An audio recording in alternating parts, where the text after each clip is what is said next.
Hallelujah. Hassan Mostafa gets the Olympia qualification and the Vancouver Pro win, but he really, really wanted that Olympia qualification. That's all that really matters, to be honest. Now, Hassan's got to peak for the fourth time at the Olympia in like 15, 16 weeks.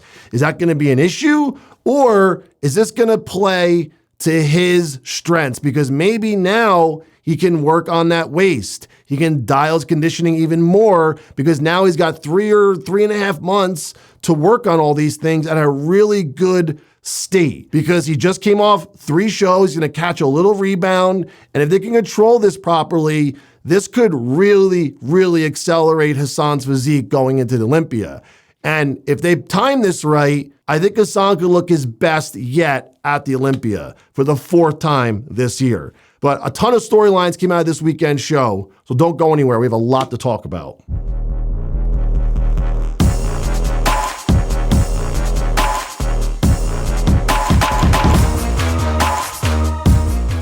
Guys, don't forget to grab the best intra workout on the market because I said so. Yes, Old School Labs and I formulated the best intra workout. Just compare. Look at your favorite intra workout or maybe an intra workout that you want to buy and look at the ingredients and then buy this, taste it, try it, and you will be blown away. You will not want to train without this product ever again. It will change your life forever. It will change the way you look forever, and you'll never be able to train the same without using Nitro 3D. Get it at oldschoollabs.com. Use Nick BS to support and save. But first and foremost, let's congratulate Hassan for this big win. He earned it, clearly, the 3rd show of the year, 2 second-place finishes where Hassan technically won those shows. He looked phenomenal all 3 times.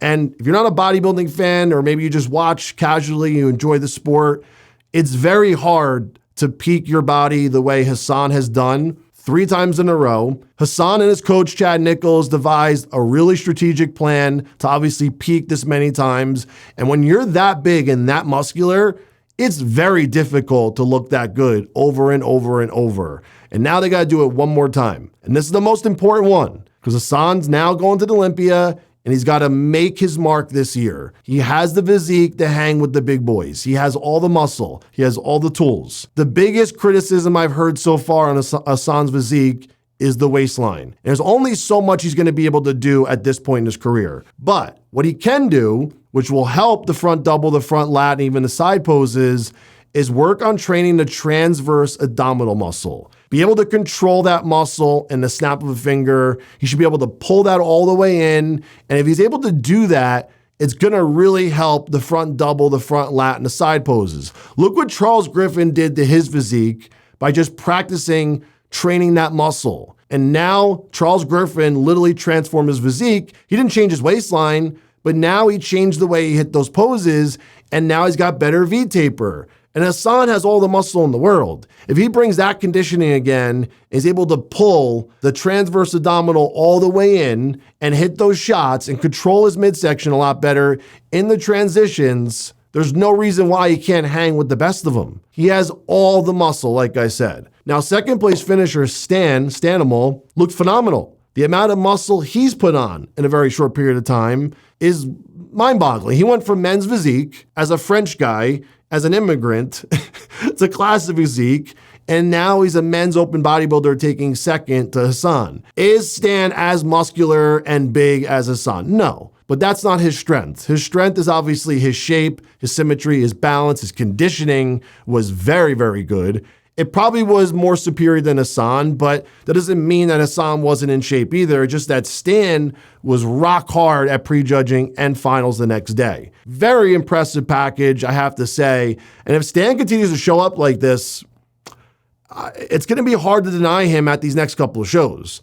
He's definitely going to do well if he shows up looking like this. Whether the other guys are more advanced or not, Stan looks very good. Now, there's still some gaps that need to be filled in, but in due time, as he continues to lift, as he continues to eat, and continues to stay consistent, those gaps in his physique will fill out. It just takes a lot of time, and there's no way of rushing that. Whether you try to drug it or force food down or overtrain, It's not going to happen. Time is all you need in bodybuilding. If you're consistent plus time, you will get amazing results. But most people are not patient enough to do what Stan is doing. So I commend him. Let's talk about the other storyline out of the show that I find very disturbing. Only 6 guys in the show. Where the fuck are all the bodybuilders? Where are all these guys that are sitting on the sideline that I can ramble off right now that haven't competed this year, that haven't qualified yet? Why are they letting these shows just fly by?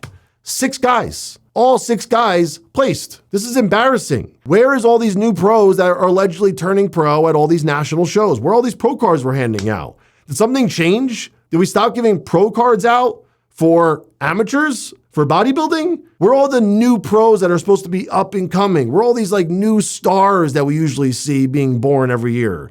I haven't seen anything about a rookie coming into IPB other than Justin, right? Obviously Justin's doing well, but Justin's like the only one people are talking about that's a rookie from the USA that's competed lately and going to be doing his pro debut that anyone's even excited about. These other guys that have turned pro, where the hell are they? And where are all the pros that have been on the circuit that have been competing for the last 3 to 5 years?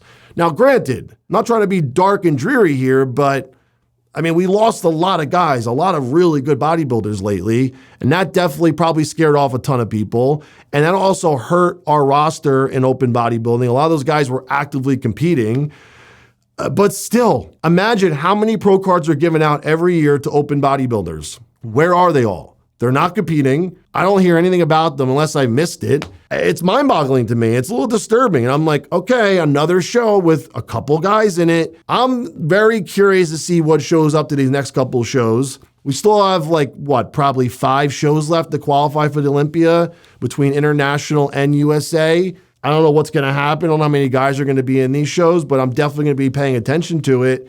But now let's finish this conversation off talking about Hassan and what he had to go through to get this qualification. This was not easy for him. Most guys would have given up.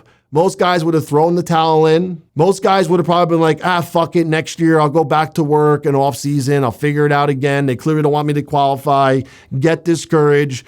But no, this guy didn't give up. He kept believing in himself. He kept coming back just as good, if not better, every show, even though he got 2 second places in a row. Technically, he won the one show, right? He was tied and then lost the tiebreaker, whatever they call it, at nighttime to Phil Kahar.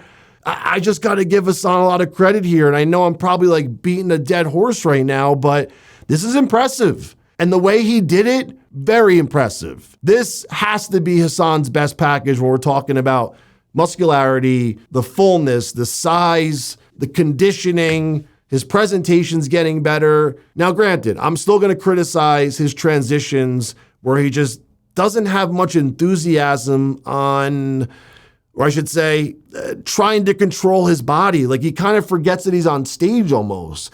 He's in the zone when he hits the pose. He's hitting the pose correctly in the mandatories for the most part. The back poses need a little work, especially the footwork, but overall, very good. But he's got to get in the zone a little bit more in the transitions because he gets very relaxed up there. And you can see Stan is hyper-focused. You look at the 2 guys, they're complete opposites. And Hassan is just kind of like, yeah, I'm hitting my front lat. Yep, I'm happy to be here. Just chilling. And Stan is in it. He's focused. He's determined. He's like zoomed in mentally on what he's doing. And Hassan, I feel like, is a little spacey. He's got to get into it. He needs more enthusiasm. He needs better stage presence. Someone's got to smack Hassan before he goes on stage and wake his ass up and piss him off. That guy needs to get pissed off before he gets on stage. That's the secret. If he gets angry, he's going to be a lot different on that stage. He's going to take over that stage with that physique. He is a freak, and he's got to show that on stage. You know how much larger than life Hassan would be if he approached the stage with that enthusiasm, that anger, that grit, this is Hassan, baby. That sounded like Hulk Hogan, but you guys know what I'm saying. He needs a little more enthusiasm. He's got to wake up. I don't know what he needs to do to get that confidence, but he should be confident. He should not feel insecure about his physique just because he took 2 second places. He got the Olympia qualification. That's all that matters. Can't wait to cover it. I'll talk to you guys soon.